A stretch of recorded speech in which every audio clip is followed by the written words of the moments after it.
Hello friends, welcome to SSC coaching centre. दोस्तों, आज मैं आपके लिए प्रॉफिट एंड लॉस यानी कि लाभ हानि के प्रश्न कराऊंगा जो कि बहुत इंपॉर्टेंट है। वीडियो को आप पूरा देखिएगा। चलिए स्टार्ट करते हैं। पहला सवाल है, एक विक्रेता 60 रुपए में 12 केले खरीदता है और 30 रुपए में 5 केले बेचता है।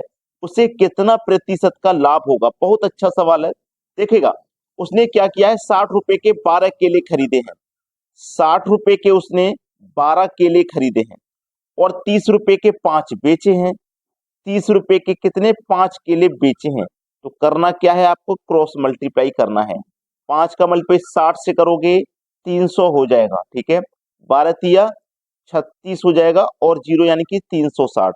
तो 300 रुपए की चीज को आप 360 में बेचोगे तो आपको प्रॉफिट होगा 60 रुपए का। कितने पर? 300 पर। और प्रतिशत के लिए आप क्या करेंगे, 100 से मल्टीप्लाई कर दोगे।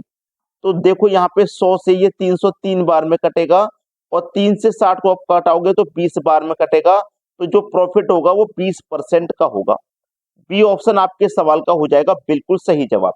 उम्मीद करता हूं ये ट्रिक आपको बहुत पसंद आई होगी। इस तरीके के सभी सवाल आप आसानी से कर पाओगे। अब देखेंगे अगला सवाल। अगला प्रश्न है, किसी वस्तु को 720 रुपए में बेचने से 10% की हानि होती है, तो बताइए वह वस्तु कितने में बेची जाए कि उस पर 5% का लाभ हो। देखिएगा, हमारे पास सीपी कितना है? हमारे पास जो सीपी है वो 100 रुपए है। दिया नहीं गया है, हमने 100 रुपए सीपी मान लिया, कॉस्ट प्राइस मान लिया। ठीक है, 100% है। अब देखो, 100% की चीज को हम क्या करते हैं, 10% की हानि पर बेचते हैं। जो भी हमारा सीपी होता है वो हमारा अपने आप में 100% होता है। 100% की चीज को मैं 10 की हानि में बेचूंगा। याद रखें, 100 की चीज को मैं 10 की हानि में बेचूंगा, इसका मतलब 90 रुपए में बेचूंगा। ठीक है भाई, 10 की हानि पे बेचने का मतलब है 90 में बेचूंगा। अगर मुझे 5% का फायदा होगा तो मैं कितने में बेचूंगा? 5% का फायदा चाहिए। 100% की चीज पे 5 का फायदा चाहिए तो मैं 105 में बेचूंगा।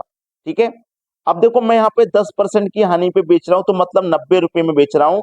और रुपए में देखो यहाँ कितने में बेच रहा हूँ, 720 में बेच रहा हूँ। यहाँ बेच रहा हूँ 90 में, यहाँ बेच रहा हूँ 720 में। तो 90 से 720 कितना गुना है? 9 अट्ठे 72, 8 गुना है। तो इसको भी आप 8 गुना कर दीजिए, आंसर आ जाएगा। ठीक है, 8 गुना कर दो। 8 पंजे 40 का जीरो हासिल लगे 4। 8 का जीरो में करेंगे तो जीरो हो जाएगा, जो हासिल का 4 था वही आ जाएगा। 8 एकम 8, तो 840 में बेचेंगे। ठीक है, कितने में बेची जाए कि 5% का लाभ हो? 840 में बेचेंगे तो 5% का लाभ होगा। ये हमारे सवाल का बिल्कुल सही जवाब है। अब देखते हैं अगला सवाल।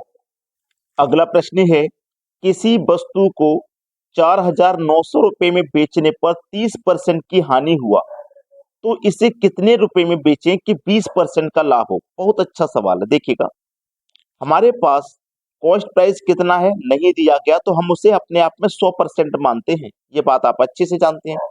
अब 100% की चीज को मैं 30% की हानि पे बेचूंगा तो इसका मतलब 70% में बेचूंगा। अगर मुझे 20% का फायदा चाहिए तो 100% की चीज को 120 में बेचूंगा, तभी तो मुझे 20% का फायदा होगा। अब देखो यहाँ पे हम क्या कर रहे हैं, 30% की हानि पर बेच रहे हैं तो इसका मतलब 70% में बेच रहे हैं। और देखो यहाँ कितने में बेच रहे हैं, 4,900 में।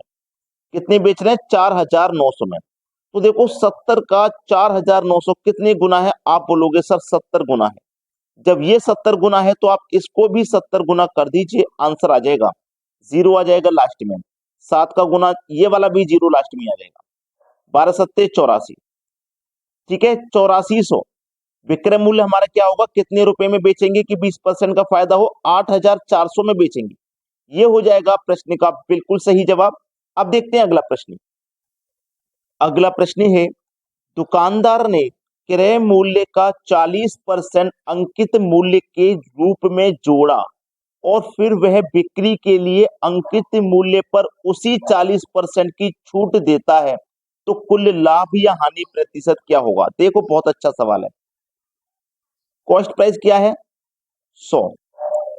ठीक है, इसी को अंकित मूल्य के रूप में इस पे 40% अधिक अंकित कर दिया, 40% जोड़ दिया। तो 100 का 40% जोड़ेंगे तो कितना होगा? 40 हो जाएगा। तो जो मार्क प्राइस वस्तु पे होगा वो कितना हो जाएगा? 140। ठीक है, 100 रुपए में खरीदी, 40% अधिक जोड़ा तो 100 का 40 अधिक जोड़ेंगे तो 40 जोड़ेंगे तो 140 हो जाएगा। 140 हो गया ना। अब कहा है कि बिक्री के लिए अंकित मूल्य पर उसी 40% की छूट दे दिया उसने। ठीक है, तो देखो सेलिंग प्राइस कितना है, जो मार्क प्राइस लिखा हुआ है 140 है, उसका मतलब हम 140 में से बेच रहे हैं, 140 में बेच रहे हैं। अब इस पर क्या क्या है, वो 40% की छूट दे देगा। जब 40% की छूट दे देगा तो पैसा कितने का लेगा, वो 60% का लेगा। 60% का पैसा लेगा तो इसका 60% निकाल लो। परसेंट का मतलब बटे में 100। दो जीरो से आपके ये दो जीरो कट जाएंगे, 14 छिक्के 84, यानी कि 84 में बेचेगा। 100 रुपए की चीज है, 84 में बेचेगा तो 16% का नुकसान हो जाएगा भाई साहब। 16 का हानि होगा कि नहीं होगा। 100 की चीज को 84 में बेचेंगे, 16 का हानि हो जाएगा। पहला ऑप्शन बिल्कुल सही है। अब देखते हैं अगला प्रश्न। अगला प्रश्न है, एक अंडा विक्रेता 20 रुपए में 9 अंडे खरीदता है और उन्हें 28 रुपए में 11 के भाव से बेचता है, उसका लाभ या हानि प्रतिशत ज्ञात करें। मैंने आपको एक सवाल ऐसा कराया था, अगर आपको याद है तो आप उसी ट्रिक से कर लोगे। 20 रुपए में कितने अंडे खरीदे, 9। 20 रुपए में कितने अंडे खरीदे, 9, और 28 रुपए में कितने बेचे, 11। ठीक है, क्या करेंगे, क्रॉस गुना। तो 11 दूने का 22 और एक ये जीरो। ठीक है, 28 का गुना 9 से कर दो तो 9 अट्ठे 72 का 2, हासिल लगे 7।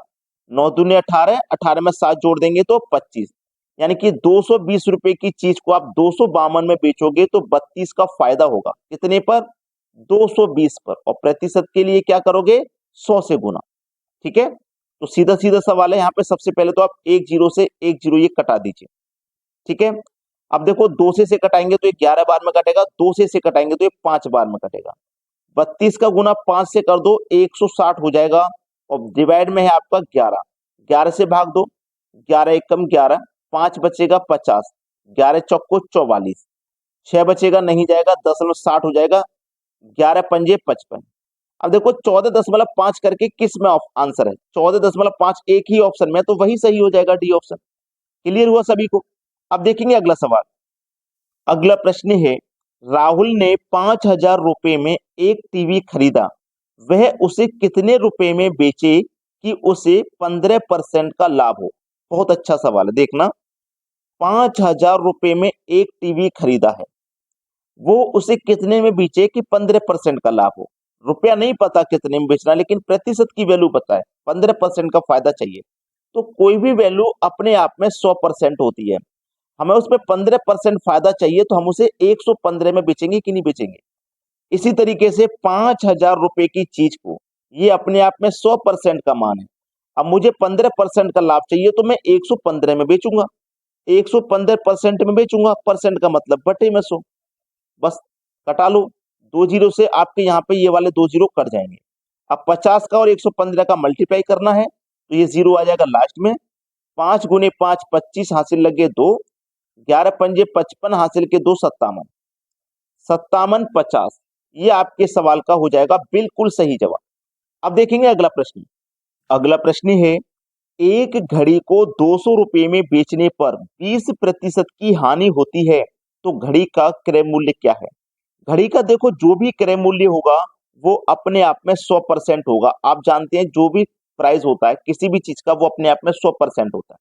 अब 100% की चीज पर हमें 20% की हानि हो रही है, इसका मतलब हम 20% की हानि पर चीज को बेच रहे हैं, घड़ी को बेच रहे हैं 20% की हानि पर। अब 20% की हानि पर बेचेंगे तो हम दाम कितने का लेंगे, 80% का रुपया लेंगे। भाई 100% की चीज को हम 20 की हानि पे बेच रहे हैं, इसका मतलब पैसा हम 80% का ले रहे हैं। तो यहाँ बेच रहे हैं हम 80% में और यहाँ बेच रहे हैं 200 रुपए में, तो 80% की वैल्यू 200 के बराबर। ठीक है, अब इस 200 में इस 80 से डिवाइड कर देंगे तो ये 1% की वैल्यू हो गई, और हमें चाहिए 100% की वैल्यू, तो 100 से आप गुना कर दीजिए, बस आंसर आ जाएगा। अब देखो 20 से कटेगा 4 बार में और 20 से कटेगा ये 5 बार। 4 पंजे 20 और एक ये जीरो, और 50 का गुना 5 से कर दो तो 250 हो जाएगा सही जवाब। देखो किस ऑप्शन में, सी ऑप्शन में दिया गया है बिल्कुल सही आंसर। अब देखते हैं अगला प्रश्न। अगला प्रश्न है, एक साइकिल को 800 रुपए में बेचने पर 20% की हानि होती है, वह उसे किस मूल्य पर बेचे कि उसे 20% का लाभ हो। देखो साइकिल हो चाहे कोई भी चीज हो, अपने आप में उसकी वैल्यू 100% होती है। ठीक है, अब 100% की चीज को हम 20% की हानि पे बेच रहे हैं। 100 की चीज को हम 20 की हानि पर बेचेंगे तो इसका मतलब दाम कितने का लेंगे? 80 का लेंगे। ठीक है, यहां बेच रहे हैं 80 में, यहां बेच रहे हैं 800 रुपए में, तो 80 की वैल्यू 800 के बराबर। 1% की वैल्यू चाहिए तो 80 से डिवाइड कर दो, और 100% का मान चाहिए तो 100 से मल्टीप्लाई कर दो। तो यहां से 100 से मल्टीप्लाई करने पर हमें 100% का मान पता लग जाएगा। लेकिन हमें 20% का लाभ चाहिए, तो ये 100% का मान है, 20 का लाभ चाहिए, तो 100 की चीज को 120 में बेचेंगे तभी तो 20 का लाभ होगा।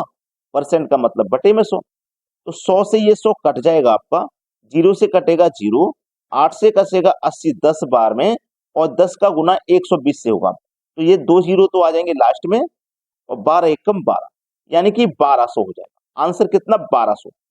ठीक है, अब 1200 यहाँ किस ऑप्शन में है? 1200 किसी भी ऑप्शन में नहीं है, यहाँ पे ऑप्शन लिखने में गलती हुई है, ऑप्शन को लिखने में गलती हो गई है, वरना आंसर इसका दोस्तों 1200 है। ठीक है, आंसर इसके ऑप्शन गलत लिख दिए गए, उसके लिए माफी चाहता हूं ऑप्शन गलत होने के लिए, लेकिन आपकी कैलकुलेशन बिल्कुल सही है, आंसर बिल्कुल सही है। ठीक है दोस्तों, वीडियो देखने के लिए आपका बहुत बहुत धन्यवाद।